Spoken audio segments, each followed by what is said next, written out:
Bismillahirrahmanirrahim. Assalamualaikum warahmatullahi wabarakatuh. Alhamdulillahi rabbil alamin alladzi hadana lil imani wal islam wa khassana bi syariati Muhammadin khairil anam. Ashhadu an la ilaha illallah wa ashhadu anna Muhammadar Rasulullah. Allahumma salli ala Muhammadin wa ala alihi wa ashabihi ajma'in amma ba'du. Alhamdulillah bapak-bapak, ibu-ibu, kaum muslimin dan muslimat, jamaah maghrib dan insyaallah jamaah isya Masjid Jenderal Sudirman yang insyaallah kita semua dimuliakan oleh Allah. Senang bisa bertemu dengan panjenengan semua kembali setelah sebulan yang lalu kita bertemu di tempat yang mubarak ini. Kalau pertemuan sebelumnya seperti yang tadi disampaikan oleh Mas moderator, Mas siapa tadi ya? Mas Anjas. Kalau yang lalu kita membahas ayat 15 tentang tiga ikon kemakmuran duniawi. Yang pertama kalau kita masih ingat, yang pertama adalah air. Air itu merupakan simbol sumber sekaligus simbol sumber kehidupan. Sekaligus dia menjadi simbol pokok kemakmuran. Kemudian yang kedua ada azwajum mutahharah yang merupakan suasana yang diliputi oleh kebahagiaan. Kemudian yang ketiga adalah ridwanu minallah. Ini merupakan puncak kecerdasan spiritual seorang hamba karena dia akan memahami hakikat dari tujuan hidupnya. Nah, Bapak Ibu yang berbahagia, nikmat-nikmat tersebut yang tadi sudah kita sampaikan itu diberikan atau disiapkan oleh Allah kepada hamba-hambanya yang akan kita sebutkan di dalam ayat 16 ini. Sehingga kalau tiga ikon kemakmuran atau kesejahteraan hidup di ayat sebelumnya ini bisa kita miliki, bisa kita laksanakan, maka insya Allah kebahagiaan ukhrawi itu juga dapat kita raih. Jadi kira-kira rumus sederhananya begitu. Untuk bahagia di akhirat itu sangat ditentukan dari cara kita menghadapi atau menghabiskan masa-masa kita hidup di dunia ini. Jadi dunia dan akhirat dua hal yang saling berkaitan. Bapak Ibu yang berbahagia, mari kita bersama-sama membaca ayat ke-16 dari surat Ali Imran. Panjenengan yang ada mushaf atau handphone bisa dilihat. Saya bacakan. A'udzu billahi minasyaitonir rajim. Alladzina yaquluna rabbana innana amanna faghfir lana dzunubana wa qina adzabannar. Dilanjut ayat ke-17. As-sabirina was-sadiqina wal qanitina wal munfikina wal mustaghfirina bil ashar. Yang pertama dari tiga cara menggapai kesejahteraan ukhrawi itu adalah Rabbana innana amanna. yaitu mereka yang mengikrarkan keimanannya. Bapak Ibu, iman kalau sudah diikrarkan, selanjutnya membutuhkan pembuktian. Nah, dalam rangkaian ayat ini, pembuktian iman itu bermuara pada sifat-sifat yang mulia yang tadi sudah kita dengarkan pada ayat yang ke-17. Seperti apa sifat-sifat mulia yang akan menunjang pembuktian keimanan kita, keimanan setiap orang-orang yang mengaku beriman? Yang pertama adalah as-sabirin. Kita artikan orang-orang yang sabar. Nah, sabar ini tidak bisa berdiri sendiri. Dan kita sepakat bahwa sabar itu sesuatu yang gampang diucapkan, tapi berat untuk dilakukan. Mengapa berat? Kalau tidak punya pendukung-pendukungnya, sabar akan terasa berat. Tapi dia akan muncul pada diri orang yang beriman itu kalau punya indikator-indikator yang lain atau sifat-sifat pendukungnya. Nah, sabar ini merupakan gabungan dari kekuatan jiwa atau yang kita sebut dengan spiritual. Jadi ini dulu yang pertama. Selain kekuatan spiritual juga ada kekuatan sosial. Selain sosial ada kekuatan finansial. Jadi sabar itu bisa kokoh apabila didukung oleh kekuatan spiritual, sosial, dan finansial. Jadi Bapak Ibu yang berbahagia, kesabaran menuntut kita semua agar memiliki 3 hal tadi. Kalau salah satunya tidak ada, maka berat untuk bersabar itu. Kekuatan jiwa ini diperlukan untuk menghadapi kemungkinan-kemungkinan hidup yang tidak sesuai dengan ngapunten. Saya minum. Bismillah.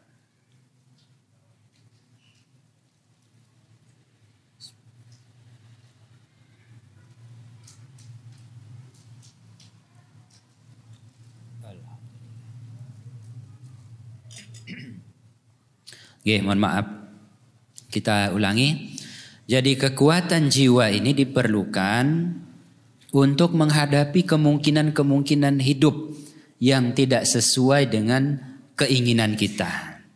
Saya kira banyak ya Pak ya. Kita punya harapan, tetapi dalam faktanya harapan-harapan itu tidak semua berjalan sesuai dengan yang kita inginkan. Yang kedua adalah kekuatan sosial. Ini dibutuhkan untuk merespon berbagai macam problem hidup yang kita temui dalam sepanjang kehidupan kita itu. Nah, kalau kekuatan jiwa itu bersifat ke dalam, ya, jadi ini adalah bentuk komunikasi internal diri kita, maka kekuatan sosial itu sifatnya keluar. Sehingga sabar itu Bapak Ibu tidak cukup kemudian kita ikhlas. Sekali lagi sabar itu tidak cukup dengan ikhlasnya jiwa menerima keadaan. Tetapi perlu upaya untuk mengakhiri keadaan yang kita anggap buruk itu. Samalah dulu ketika kita dijajah. Dijajah kan sabar. Iya kan? Tapi tidak bisa kita tinggal diam.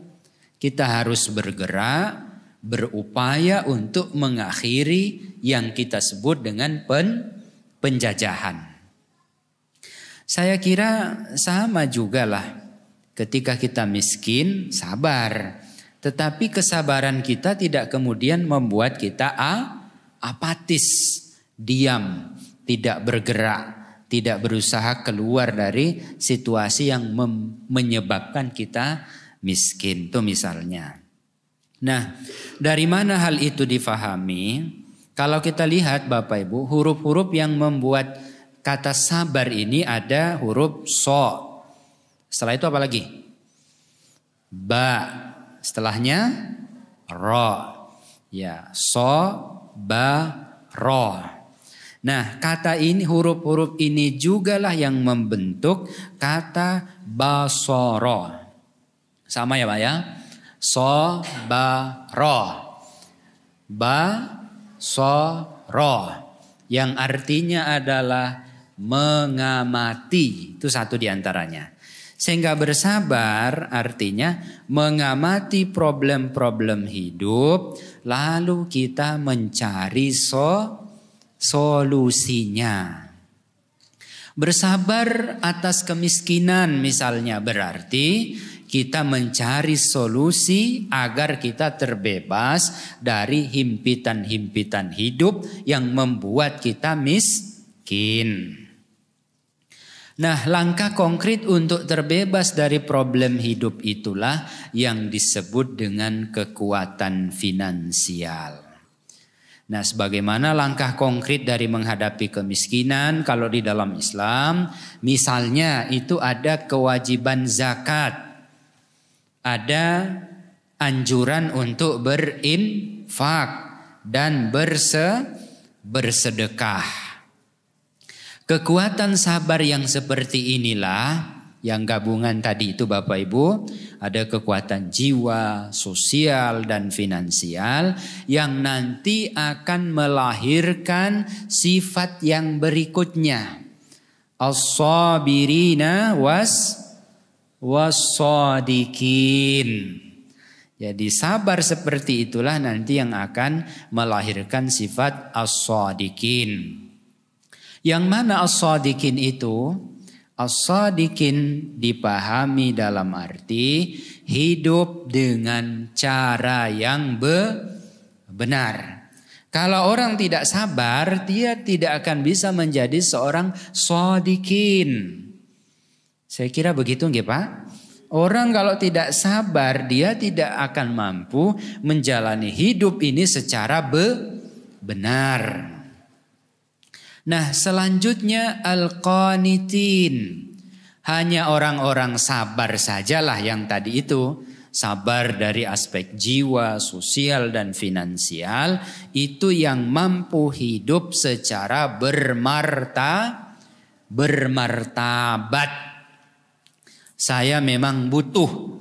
Tetapi kalau mendapatkan itu harus dengan cara-cara yang tidak baik. Saya tidak mau. Itu namanya hidup bermartabat. Hidup dengan memegang teguh sebuah prinsip. Nah, diantaranya apa misalnya contohnya? Misalnya di dalam Al-Quran memberikan kita informasi tentang Maryam. Ya, hidup dengan caranya Maryam itu sesuatu yang amat berat. Ya kan? Hidup menjauh dari pergaulan bebas. Hidup dengan cara yang tidak lazim dilakukan oleh manusia pada umumnya. Di zaman itu yang namanya penjaga rumah ibadah, kalau kita sekarang mungkin takmir ya, atau marbot, itu hanya anak laki-laki. Hanya bapak-bapak. Tetapi Maryam tampil sebagai katakanlah marbot begitu ya, karena punya waktu banyak mengurusi tempat ibadah. Nah, ini sebuah prinsip hidup yang dipegang secara kokoh. Yang terakhir itu adalah al-munfikin. Munfik itu simbol dari orang yang hidupnya bermanfaat untuk orang lain. Untuk bisa menjadi munfik itu hanya bisa dilakukan oleh mereka yang as-sabirin, sabar. Butuh perjuangan tidak Pak untuk kita berinfak itu? Butuh tidak? Butuh. Perjuangan untuk apa? Perjuangan untuk berpisah dengan materi, benda, harta yang kita cintai. Kan infak tuh begitu, Pak. Ya, banyak mana infak dengan zakat? Kalau saya hitung-hitung, Pak, panjenengan boleh tidak setuju. Zakat itu kecil. Iya kan? Hanya 2,5% dari total kekayaan yang kita miliki. Tapi infak itu bisa lebih. Bisa 10% dari total harta yang kita punyai. Ya, misalnya kalau dalam sebulan misalnya, ya ini kalau pegawai ya, sebulan zakatnya katakanlah 150.000. Karena hitungnya dari pendapatan yang dia peroleh. Namanya apa tuh Pak ya? Zakat profesi gitu ya. Dipotong dari gaji 150. Tapi dalam kehidupan sebulan itu bisa dia berinfak lebih dari sekedar zakatnya. Nah, Bapak Ibu yang dimuliakan oleh Allah, itulah yang pertama tadi, mengikrarkan keimanan kita yang dari ikrar itu membutuhkan pembuktian. Puncak keimanan kita itu kan asyhadu alla ilaha illallah wa asyhadu anna Muhammadar Rasulullah. Berhenti Pak sampai di situ? Berhenti tidak? Tidak, harus ada pembuktian dari syahadat itu sendiri. Bahwa di dalam hati kita percaya pada Allah, ya. Cuma kepercayaan itu harus diikrarkan. Di dalam hati kita cinta ittiba kepada Nabi, ya. Tapi kecintaan kita itu harus diikrarkan. Setelah diikrarkan diapakan Pak? Setelah diikrarkan diapakan? Dibuktikan. Tidak ada cinta tanpa pembuktian. Kira-kira begitulah bahasa gampangannya. Yang kedua, cara menggapai kesejahteraan ukhrawi itu adalah wal mustaghfirina bil ashar, memohon ampunan. Yang namanya hidup Bapak Ibu pasti penuh dengan ujian ya. Baik itu ujian melaksanakan perintah maupun ujian menjauhi larangan. Nah, ujian-ujian itulah yang membuat kita semakin berbobot di hadapan Allah. Ya. Sekaligus ujian itu juga yang bisa saja membuat kita jatuh ke derajat yang lebih rendah. Jadi ujian itu resikonya 2. Kalau kita lulus naik pangkat, tapi kalau gagal turun pangkat. Nah, kira-kira begitu Bapak Ibu. Maka saat seorang hamba merasa atau mengetahui dirinya sedang melakukan kesalahan, idealnya yang dia lakukan adalah memohon ampunan. Inilah yang disebut dengan ilmu taubat. Persoalannya tidak sedikit orang yang menyalahgunakan ilmu ini. Ya, dengan mudahnya dia membuat kesalahan, lalu dengan mudahnya juga dia berencana untuk melakukan taubat. Padahal maksiat itu meninggalkan 2 bekas yang susah hilang, Pak. Jadi maksiat ini agak-agak mengerikan, tidak semudah itu bisa dihapuskan dengan taubat. Mengapa? Karena dia punya bekas. Dan bekas itu susah hilang. Apa bekasnya? Yang pertama, perbuatan maksiat atau dosa itu akan membekas. Tersimpan di alam bawah sadar setiap orang yang melakukannya. Setiap perbuatan yang telah kita lakukan itu meninggalkan memori di alam bawah sadar. Begitu ya Pak ya. Kalau sekali kita melakukan, nanti suatu waktu muncul enggak ke permukaan pikiran kita itu? Muncul. Nah, keinginan untuk mengulang sewaktu-waktu dapat muncul kembali dan dorongannya semakin menguat apabila bertemu dengan irisan-irisannya. Irisan-irisan itu maksudnya umpan balik. Orang kalau pernah mencuri ya Pak ya, orang loh ya, bukan kita. Orang yang pernah mencuri itu nanti kalau suatu waktu dia dapat situasi, dihadapkan pada situasi yang beririsan, di mana dulu dia pernah melakukan pencurian, maka dia kembali merasa tergerak untuk melakukan pencurian itu. Atau contoh perbuatan apa sajalah. Kalau kita sudah pernah melakukan sekali, maka memorinya itu tersimpan di alam bawah sadar. Ya, dalam ilmu psikologi kan begitu ya Pak ya. Memori itu adalah informasi yang tersimpan di dalam pikiran kita masing-masing. Ada juga selain memori itu adalah myelin, ya, tulisannya MYELIN. Kalau memori itu informasi yang tersimpan di alam bawah sadar di pikiran kita, kalau myelin itu informasi yang direkam oleh anggota tubuh kita. Begitu ya. Kita ini Pak kalau sholat itu mikir nggak? Mikir nggak bahwa yang namanya sujud itu kayak gimana ya? Yang namanya ruku itu kayak gimana? Kita sempat mikir nggak?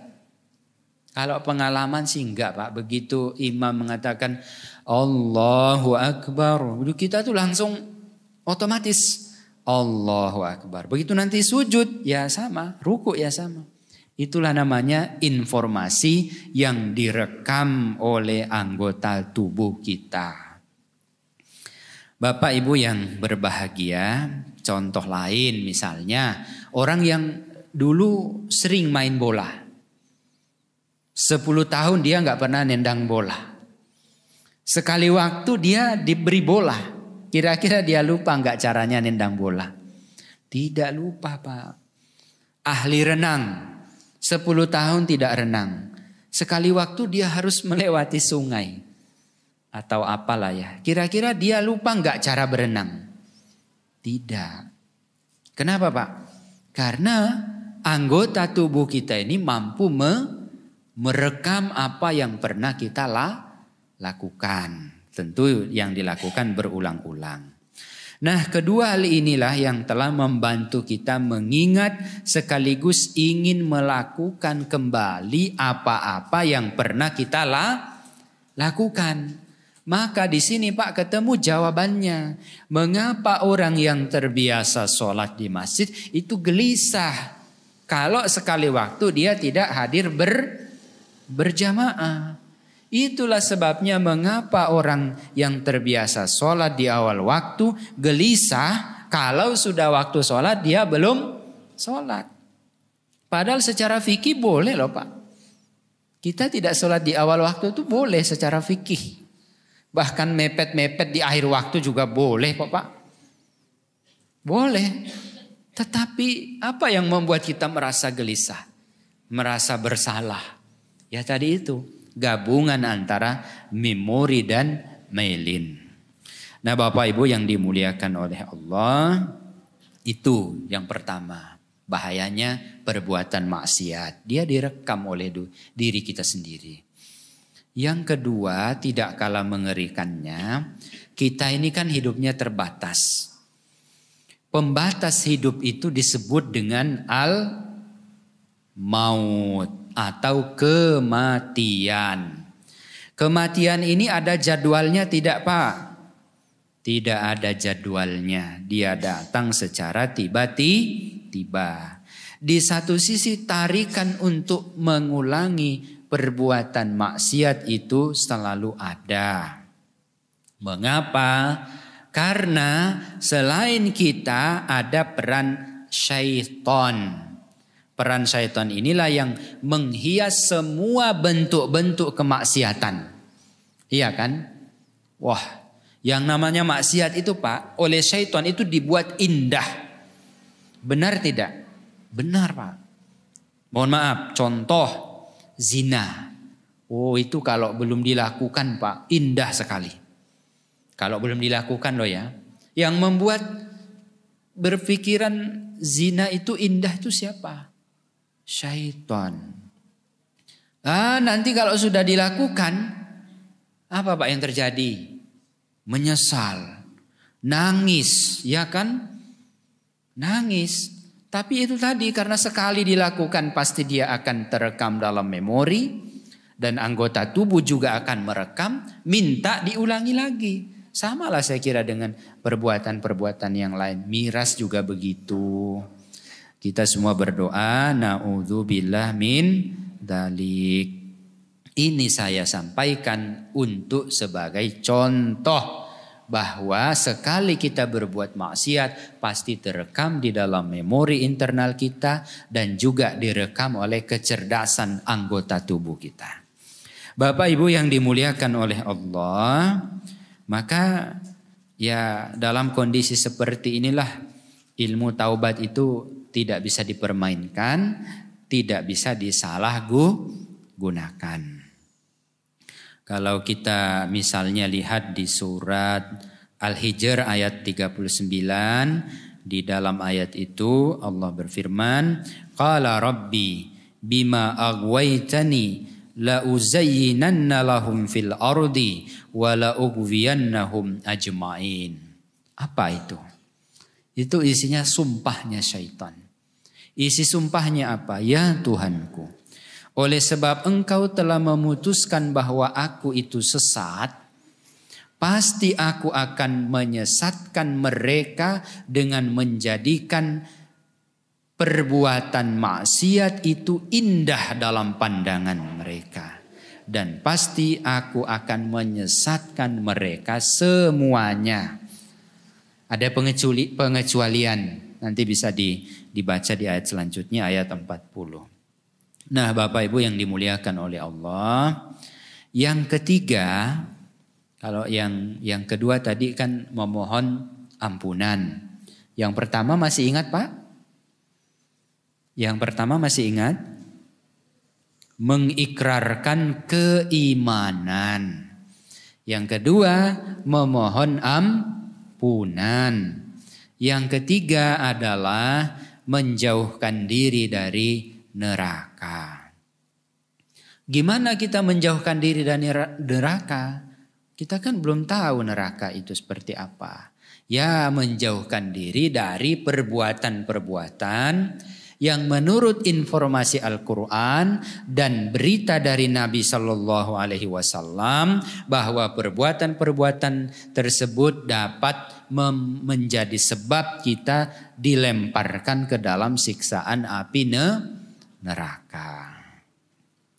Bapak Ibu yang berbahagia, kalau kita merujuk mengamati rangkaian ayat 16 dan ayat 17 ini, dapatlah kita menangkap pesan lembut dari Al-Quran bahwa agar kita terhindar dari siksa neraka ada dua hal yang harus kita lakukan. Yang pertama, menjalani hidup ini dengan cara yang lurus, menjadi sabirin, shadikin, qanitin dan munfikin. Yang kedua, jadilah hamba kesukaan Allah seperti yang ada di dalam surat Al-Baqarah ayat 222, innallaha yuhibbut tawwabina wa yuhibbul mutatahhirin. Tadi saya melihat waktu Isya itu 18.49. Udah masuk ya Pak ya? Kita cukupkan, mudah-mudahan bermanfaat. Mohon maaf bila ada hal yang tidak berkenan. Assalamualaikum warahmatullahi wabarakatuh.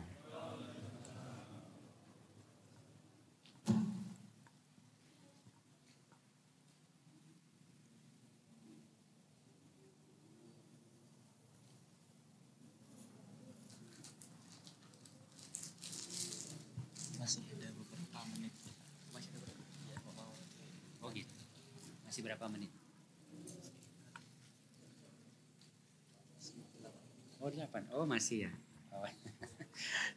Masih ada 8 menit Pak katanya. Iya, mohon maaf. Saya keliru lihat jadwal berarti. Iya, agar kita terhindar dari siksa neraka. Kalau terhindar berarti sama halnya dengan kita mendapatkan kebahagiaan ukhrawi. Yang pertama, mari kita menjalani hidup dengan cara yang lurus. Bagaimana caranya? Tadi sudah ada Pak di ayat 17. Mari kita menjadi orang-orang yang sabirin. Siapa mereka? Orang-orang yang memiliki kekuatan jiwa yang paripurna. Yang orientasi hidupnya itu hanya kepada Allah. Yang kedua menjadi shadiqin. Yaitu orang yang yakin akan adanya hari pembalasan. Karena dia yakin, maka dia melakukan atau menjalani hidupnya ini dengan cara yang benar. Kan mohon maaf Bapak Ibu, kita ini taat itu kan karena kita yakin ada kehidupan setelah dunia, iya kan? Yakin kan Pak? Panjenengan baik kayak gini nih, mau pengajian, tidak mau mencuri, tidak mau memukul orang, ya kan? Itu kenapa Pak? Itu karena kita yakin adanya kehidupan hari akhir. Panjenengan yang mungkin punya posisi yang tinggi, bisa kok korupsi, ya kan? Tapi panjenengan tidak mau tuh kenapa? Karena kita yakin adanya kehidupan akhirat. Maka kita hidup dengan cara yang benar tadi. Al-qanitin. Hiduplah secara bersahaja. Ya, bersahaja dan bermartabat. Paling enak tuh kan begitu Pak. Hidup bersahaja itu sebuah kenikmatan yang luar biasa. Tidak perlu, kalau bahasa Jawa itu apa ya? Mohon maaf kalau saya keliru. Petenteng.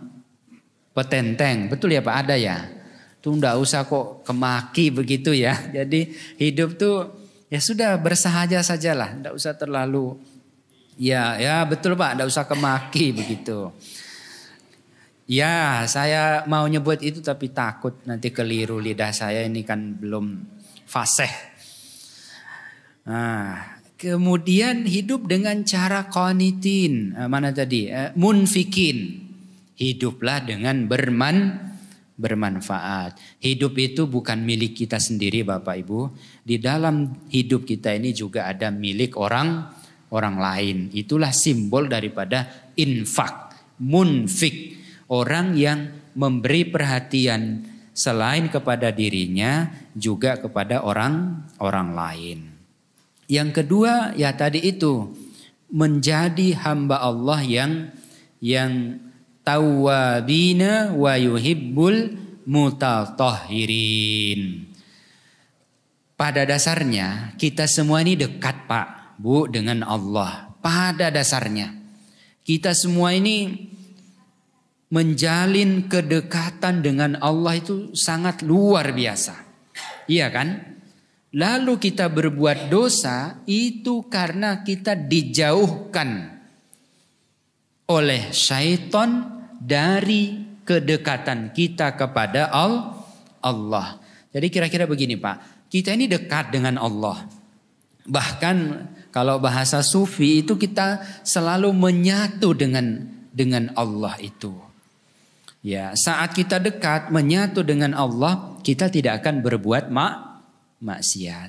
Kapan kita berbuat dosa Pak? Saat kita menjauh dari Allah. Jadi orang tidak akan bermaksiat kalau dia dekat. Kapan dia bermaksiat? Berarti dia sedang jauh. Nah orang yang jauh ini tuh dipanggil loh Pak. Wahai hamba-hambaku yang berdosa. Semakin kita berdosa semakin jauh. Dipanggil kita itu Pak. Kembalilah. Kembali apa? Kembali mendekat. Saat kita kembali mendekat itulah yang disebut dengan taubat. Taba yatubu bimakna arruju anil maksiyah. Kita kembali meninggalkan perbuatan maksiat. Kita kembali kemana? Ya, kembali mendekati itu arruju. Tapi kalau ada an itu berarti sebaliknya. Kita menjauhkan diri dari maksiat. Maksiat itu membuat kita semakin jauh ke sana. Sementara taubat itu membuat kita kembali dekat. Hiduplah dengan cara yang lurus. Intinya begitu, Pak. Terpaksanya sekali waktu kita, apa tuh istilahnya, kalau orang jalan terus kesandung itu loh. Anggap saja kesandung itu saat kita berbuat dosa. Orang berjalan lurus kan, tiba-tiba sekali waktu dia kesandung. Apa yang harus dia lakukan? Bertaubatlah. Setelah kita kesandung mungkin tersungkur, jangan kemudian menikmati tersungkur itu. Berdirilah dan kembali berjalan di jalan yang lurus. Kira-kira begitu nggih Bapak Ibu, 2 ayat yang kita kaji pada kesempatan yang berbahagia ini. Mudah-mudahan bermanfaat. Amin ya rabbal alamin. Saya tidak salam lagi karena tadi sudah cukup. Ya sudah, mudah-mudahan kita semua diberikan kesehatan, umur yang panjang, iman dan Islam. Insya Allah kita bertemu di waktu-waktu yang selanjutnya. Saya kira demikian Mas Anjas. Terima kasih.